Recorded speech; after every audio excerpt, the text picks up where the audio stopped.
مخکې ورته دا ووایي چې دا کم 25 سیویلینز د ملیټري ټرایل وشو او هغوی ته کم سزا ورولې شو. دې حوالې سره به څه وایې؟ ګوره جي مونږ دا ګڼو چې سیویلینز چې کوم دی هغې معنې که څه کیسونه وي نو په نارمل دغه کې ټرای کول پکار دي. پای باندې ډېره کلارټي ده تحریک انصاف ته او دا بې ګناه خلک دی او فیر ټرایل چې کوم دی نو صرف په نارمل دغه کې کیدی شي. ملیټري کورټس کې ملیټري پرسنال چې کوم دی دا غي ټرایل پکار دی. د مذاکرات حوالې سره بس ویل غواړي تاسو خپل کم ډیمانډ چې وي د کوم کمیټي جوړه شوې ده دا به ومنل شي او نه منل شي او کوم مذاکرات ونه منل شي نو بیا تاسو دا غنئ چې عمران خان به هم د ملیټري ټرایل ته بوزي؟ ګورو جي خو لا رسو خبرې دي. فلحال خو موږ هوپفول یو چې مذاکرات به کامیاب شي. لکه یو کار د شروع کېدو نه مخکې راغی د ناکامۍ خبرې کول یا مایوسۍ خبرې کول دا ښه خبره نه ده. ګورنمنټ دا وی چې تحریک انصاف په میز باندې کینی نه دی هر وخت درنې کوي جلسې کوي. نو موږ دا ډیسایډ کړه عمران خان دا ډیسایډ کړه او لیډرشپ ته ټول ته حکم وکړو چې یاره تاسو کې نه دي سر خبرې وکړئ. زموږ خلک شهیدان شو زموږ خلک زخمیان شو زموږ ورکر جیلونو کې دی زموږ لیډر جیل کې دی ټول لیډرشپ باندې ورکرانو باندې اف آی آر دي بڑی وندان موږ ټیک شو کینو ګورو چې ګورنمنټ سونه سیریس دی.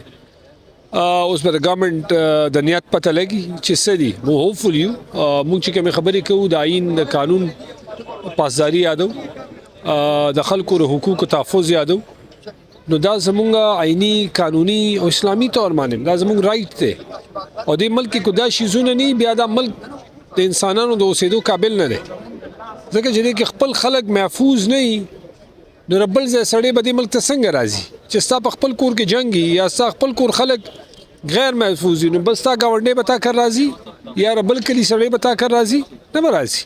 دغه شان پاکستان زمونږ کور دی.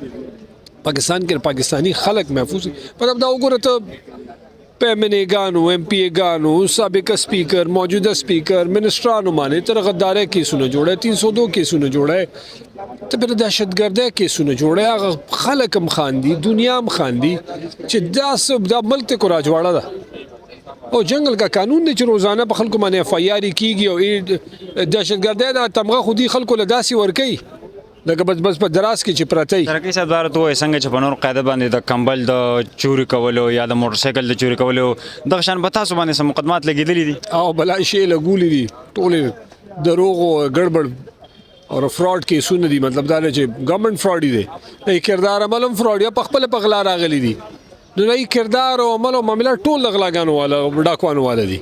موږ اصلي بلند دي الحمدلله موږ لاړیو او موږ براینو قانون در اختیار کې دنه خپل جدوجہد کوو.